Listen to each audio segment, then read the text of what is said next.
பாமர மக்கள்கிட்ட என்ன கொண்டு போயிடுறாங்கன்னா, தௌஹீத் ஜமாத் நீங்க சூனியமே இல்லைங்கிறீங்க, சூனியம் பொய், சூனியம் இல்லைங்கிறீங்களே.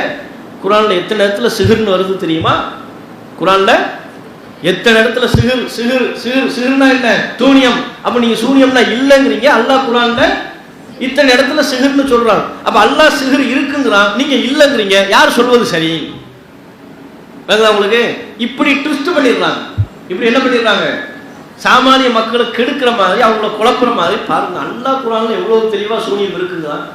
எத்தனை 2:26 பாருங்க, 3:36 பாருங்க, 4:86 பாருங்கன்றான். எல்லாத்துல என்ன இருக்கும்? சூனியம் இருக்கா? சூனியம் இருக்குல்ல, சூனியம்ங்கிற அந்த வார்த்தை தான் இருக்கும். சூனியம்னா என்னன்னு இருக்காது, சூனியம்ங்கிற வார்த்தை இருக்கும். சூனியம் இருக்குல்ல. தௌஹீத் ஜமாத்காரங்க என்ன சொல்றாங்க? சூனியம் இல்லைங்கிறாங்க. இதை விட உங்களுக்கு அல்லாஹ் இருக்குன்னு சொல்வத அவங்க இல்லைன்னு சொல்றாங்களே, அவங்க பின்னால் நீங்க போலாமா இப்படின்றாங்க. இதை கொண்டு எங்க கொண்டு ஜாயின் பண்ணிடுவாங்க. அல்லாஹ் குர்ஆன்ல இருக்குன்னு சொன்னதை இல்லைங்கிறான், அவனை நம்பலாமா நீங்க? அவன் பள்ளிவாசலை தொலை போலாமா இப்படின்னு ஒன்னொன்னுக்கு இதை முடிச்சு போட்டுருவோம். அப்ப இது என்ன? இது பாமரத்தனமை மக்கள்கிட்ட ஈடுபடும். நம்ம படிச்சவங்க கிட்ட அது சம்பந்தமா விளக்கம் தெரிஞ்சவங்களுக்கு அது ஈடுபடாது. அது மேம்போக்கா பார்த்தா, நுனிப்புள் மேற மாதிரி மேம்போக்க பார்த்தா, ஆமா குர்ஆன்ல சூனியம் இருக்கத்தானே, இவங்க இல்லைங்கிறாங்க, அது எப்படி இல்லைன்னு சொல்றது சரியா வரும் அப்படிங்கிற மாதிரி குழம்பு போயிடுவாங்க. அப்ப நம்ம என்ன விளங்கணும்னா, சூனியம்ங்கிற சொல்லு குர்ஆனில் பல இடங்களில் சொல்லப்பட்டிருக்கிறது. அதை வைத்துக் கொண்டு நம்ம என்ன செய்யக்கூடாது, முடிவெடுக்கக்கூடாது. நம்ம என்ன சொல்றோம்? சூனியம் இருக்கு, அதற்கு உண்மைத்தன்மை இல்லை. சூனியம்ங்கிறது இருக்கு, சூனியம்ங்கிற பேர்ல ஏமாத்து வேலை இருக்கு, சூனியம்ங்கிற பேர்ல பித்தலாட்ட வேலை இருக்கு, சூனியம்ங்கிற பேர்ல கண்கட்டி வித்தை இருக்கு, சூனியத்தை செய்துவிட்டு தனக்கு இறை சக்தி இருப்பதாக வாதிடும் தன்மை இருக்கு. ஆனால் சூனியத்திற்கு எந்த விதமான சக்தியும் இல்லை, சூனியத்திற்கு எந்த விதமான உண்மைத்தன்மை இல்லை, சூனியக்காரனுக்கு எந்த விதத்திலையும் இறைத்தன்மை இல்லை. விளக்குதா? இது நம்ம எப்படி சொல்றோம் விளங்கிருச்சா? இதைத்தான் நம்ம மக்களுக்கு என்ன செய்யணும், புரிய வைக்கணும். சரி, ஓகே, இது ஒண்ணு. இப்ப நம்ம அல்லாஹ்வுடைய பார்வையில் நம்ம சூனியம்னா என்னன்னு இப்ப நம்ம விளங்கணும். அப்படித்தானே? இறை மறுப்பாளர்கள் சூனியம்னா என்ன சொல்றாங்க, எதையெல்லாம் சூனியம்னு சொன்னாங்கிறத நம்ம நிறைய பார்த்துட்டோம். அவங்க ஆதாரம் காட்டுறது எல்லாமே இதைத்தான், இது மாதிரி உள்ள வசனங்களை தான். சூனியத்துக்கு சக்தி இருக்குன்னு சொல்றவங்க இந்த மாதிரி 10-15 வசனங்களை லிஸ்ட் போட்டு பார்த்தீங்களா, எதெல்லாம் சூனியம்னு சொல்லியிருக்கிறாங்க. கடலையே பிளக்க முடியுங்க, நீங்க ஒண்ணுமே பண்ண முடியாதுங்கிறீங்க. அல்லாஹ் அதை அங்கீகரிச்சு குர்ஆன்ல சொல்லிட்டான். இறை தூதர்கள் செஞ்ச அற்புதங்களை எல்லாம் அவன் மறுக்கும் பொழுது சூனியம்னு பயன்படுத்தி தான் மறுத்திருக்கிறான். அப்ப சூனியத்தால் அது முடியும்னு அர்த்தம். சூனியத்தால் எதுவும் முடியும்னு அல்லாஹ் சொல்லும் பொழுது நீங்க மாத்தி பேசலாமா? நீங்க எதுவும் முடியாதுன்னு சொல்லலாமான்னு இப்படி திசை திருப்புறாங்க. இப்போ நம்ம என்ன பார்க்க வேண்டியிருக்குன்னா, அல்லாஹ் சூனியத்தை பத்தி என்ன சொல்றான், அவன் பாருங்க அல்லாஹ்வுடைய முடிவு என்ன அப்படின்னு நம்ம பார்க்கணும். அல்லாஹ்வுடைய முடிவை விளங்கக்கூடிய விதமா குர்ஆனில் நிறைய வசனங்கள் இருக்கு. சூனியம் குறித்து நிறைய வசனங்கள் அல்லாஹ்வுடைய பார்வையை நமக்கு என்ன செய்யுது, சொல்லுது. அதுல மிக முக்கியமான ஒரு இடம் 52வது அத்தியாயம் 13, 14, 15. யௌம யுதஊன இலா நாரி ஜஹன்னம தஆ. அந்நாளில் அவர்கள் ஒரேடியாக நரகத்தில் தள்ளப்படுவார்கள். எல்லா இறை மறுப்பாளர்கள், அல்லாஹ்வுக்கு மாறு செஞ்சவங்க நரகத்தில் தள்ளப்படுவாங்க. அப்ப அல்லாஹ் சொல்லுவானா, ஹாதிஹின் நாருல்லதி குன்தும் பிஹா துகதிபுன். நீங்கள் பொய் என்று சொல்லிக் கொண்டிருந்த நரகம் இதுதான். உலகத்துல வாழும்போது என்னன்னு சொன்ன, மௌத்துக்கு அப்புறம் ஒரு வாழ்க்கை இல்ல, சொர்க்கம் பொய், நரகம் பொய், நரகத்தில் உள்ள வேதனை பொய், அதெல்லாம் பொய், உலகத்தோட எல்லாமே முடிஞ்சு போச்சு சொன்னியா. அப்ப நீ பொய் என்று சொல்லிக் கொண்டிருந்த நரகம் இதுதான். ஹாதிஹின் நார், இதுதான் அந்த நரகம். நரகத்துல தள்ளி விட்டு அல்லாஹ் சொல்லுவான். இப்படி எங்க போயிருக்கு தெரியுமா? உலகத்துல வாழும் பொழுது எதை பொய்ன்னு சொன்னியோ அந்த நரகத்துல இப்ப கிடக்குறேன் அப்படின்னு அல்லாஹ் சொல்லிடுவாங்க. சொல்லிட்டு அல்லாஹ் அதுக்கப்புறம் கேட்கிறான், அப்ப சிஹ்ருன் ஹாதா, இது சூனியமா? அம் அன்தும் லா துப்சிரூன், உன் கண்ணால நீ பார்க்கல, இது சூனியமா? உன் கண்ணால நீ பார்க்கவில்லையா அப்படின்னு அல்லாஹ் கேட்கிறான். அப்ப இது சூனியமானா என்ன அர்த்தம்? எந்த அர்த்தத்தில் அல்லாஹ் பயன்படுத்துறான்? இது வித்தையா, இது பொய்யா? அவன் என்னன்னு சொல்லிக்கிட்டு இருந்தான், பொய் தானே சொன்னான். நரகம்லாம் பொய், அதெல்லாம் ஒண்ணுமே கிடையாது அப்படின்னு சொன்னியப்பா. அப்ப சிஹ்ருன் ஹாதா, இப்ப சொல்ல நரகத்தில் தானே கிடக்குற, இது பொய்யா? அம் அன்தும் லா துப்சிரூன், உன் கண்ணால் இந்த நரகத்தை நீ பார்க்கல, நரகத்தின் வேதனையை பார்க்கல. அப்ப அல்லாஹ் எந்த அர்த்தத்தில் சிஹ்ருங்கிறத பயன்படுத்துறான்? பொய். இது பொய்யா? இதை போய் பொய்ன்னு சொன்னியப்பா, இதை போய் சிஹ்ருன்னு சொன்னியப்பா அப்படின்னு அல்லாஹ் என்ன செய்யறான், சொல்றான். ஒண்ணு, இது ஒரு இடம். அடுத்து, அல்லாஹ்வுடைய பார்வையில் சூனியம்னா என்னங்கிறத நமக்கு புரிய வைக்கிறதுக்கு, விளங்க வைக்கிறதுக்கு ரொம்ப முக்கியமான இடம் 7வது அத்தியாயம்.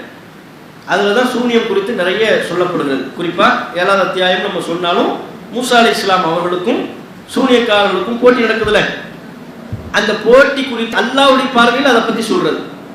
மூசா நபி என்ன செஞ்சாரு, ஃபிரௌன் கூட்டு வந்த சூனியக்காரர்கள் என்ன பண்ணா, இதையெல்லாம் அல்லாஹ் நமக்கு என்ன செய்யறான், ஒன்னொன்னையும் விளங்கப்படுத்தலாம், தெளிவுபடுத்தலாம். அப்ப அந்த இடத்தில் சூனியம்னா என்னங்கிற அல்லாஹ்வுடைய பார்வை அங்க பதிலளிக்கப்படுது. சரியா? அது குறித்து நம்ம பார்க்க போறோம். 7வது அத்தியாயத்துல 115ல இருந்து அந்த போட்டி நடக்குது. காலு யா மூசா இம்மா அன் துல்கிய வ இம்மா அன் நகூன நஹ்னுல் முல்கின். சூனியக்காரர்கள் சொல்றாங்க, மூசாவே நீங்க போறீங்களா நாங்க போடவா? போட்டி ஆரம்பிக்குது. கால அல்கு, மூசா நபி என்ன சொல்லிட்டாரு, நீங்களே போடுங்க. ஃபலம்மா அல்கவ், அவர்கள் போட்ட போது, இப்ப அல்லாஹ் சொல்றான் ஃபலம்மா அல்கவ், அவர்கள் போட்ட போது சஹரு அயுனன் நாசி, மக்களின் கண்களை சூனியம் செய்தார்கள், மக்களின் கண்களை சூனியம் செய்தார்கள். அப்ப மக்களின் கண்களை வயப்படுத்தினார்கள். சரியா? வஸ்தர்ஹபூஹும், அவர்களை அச்சுறுத்தினார்கள். வஜாஊ பிசிஹ்ரின் அதீம், பிரம்மாண்டமான சூனியத்தை அவர்கள் கொண்டு வந்தார்கள் அப்படின்னு அல்லாஹ் சொல்லிடுறான். இது 15வது வசனம். இப்போ சூனியம்னா என்னன்னு அல்லாஹ் இந்த வசனத்தில் தொடர்ச்சியா நம்ம பார்க்க போறோம். அந்த ஒவ்வொரு வசனத்தையும் பார்க்க போறோம். ஒவ்வொன்றையுமே சூனியம் குறித்த விளக்கம் அதுல இருக்கு, அல்லாஹ்வுடைய பார்வை இருக்கு. இதுல அல்லாஹ் சொல்லும் பொழுது அவன் வந்து கைத்தடியை போடுறான். கைத்தடியை போட்டு என்ன மாதிரி காட்டினான்? பாம்பா மாத்தினானா பாம்பா காட்டினானா? பாம்பா காட்டினான். கைத்தடியை போட்டான், பாம்பு போல காட்டினான். சரியா? அப்ப பாம்பு மாதிரி காட்டினதை தான் என்னன்னு சொல்லப்படுது? சூனியம். அப்படிதானே? அதுதான் சூனியம். சூனியம் அல்லாஹ் அதை சொல்றான், சஹரு அயுனன் நாசி, மக்களின் கண்களுக்கு சூனியம் செய்தார்கள். அப்போ அவங்க சூனியத்தின் மூலமா கைத்தடிகளை கயிறுகளை அவங்க பாம்பா மாத்தல, மக்களின் கண்ணுக்கு பாம்பு மாதிரி காட்டினான். இதுக்கு பேர் என்ன பேரு? இதர வித்தை. இப்பதான் வித்தை. அப்ப அல்லாஹ் சூனியம்னா என்னன்னு, இதைத்தான் அல்லாஹ் என்னன்னு சொல்றான், பெரும் சூனியத்தை கொண்டு வந்தார்கள். இது அல்லாஹ் என்னன்னு சொல்றான், இதான் பெரும் சூனியம். அப்ப பெரும் சூனியம் என்று அல்லாஹ் சொல்வது எதைத்தான் அல்லாஹ் சொல்கிறான்? கண் கட்டி வித்தை, கண்ணுக்கு பாம்பு மாதிரி காட்டுறது. சரியா? ஒண்ணு, கண்ணுக்கு பாம்பு மாதிரி காட்டினா சூனியத்துக்கு சக்தி இருக்குன்னு ஆகுமா? மக்களை ஏமாத்துறான்னு வருமா? மக்களை ஏமாத்துறான், அதான் அர்த்தம். கண்ணுக்கு காட்டப்பட்டுச்சுன்னு சொன்னா சக்தி இருக்குன்னா உண்மையில என்னவாவே மாத்திரணும், பாம்பாவே மாத்திரணும். பாம்பா மாத்திரம்னா உலகத்துல இப்ப உதாரணத்துக்கு ஒரு புரிதலுக்கு சொல்றேன், 1,00,000 பாம்பு தான் இருந்துச்சுன்னு வைங்க. அல்லாஹ் படைச்சது 1,00,000 பாம்பு. இவன் அந்த கைத்தடியையும் கயிறையும் பாம்பா மாத்திட்டானா அல்லாஹ்வுடைய படைப்போட சேர்த்து என்னவாயிரும்? இவன் ஒரு 5 பாம்பு உண்டாக்கிட்டான்னு வைங்களேன், 1,05,000 அப்படி சேரணும். அப்படி சேர்த்துச்சா? அப்படி சேரணும்.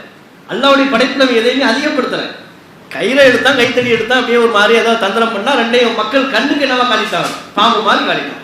அப்ப இது மாதிரி ஒரு ஏமாற்று வேலை. சூனியம் என்பது கண்ணை ஏமாற்றுகிற வேலை அப்படின்னு யாரு சொன்னாங்க?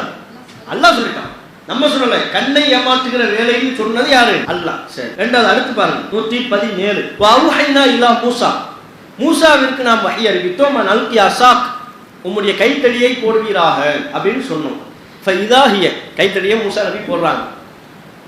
மூசா நபி கைத்தடியை போடும்போது என்ன நடந்துச்சு அல்லாஹ் பதிவு பண்றான். ஃபஇதா ஹிய தல்கஃபு மா யஃபிகுன், அவர்கள் செய்தவற்றை இது விழுங்கியது. அவன் என்ன பண்ணான், சூனியக்காரர்கள் என்ன பண்ணாங்களோ அதை இது விழுங்கியது அப்படிங்கிறான்.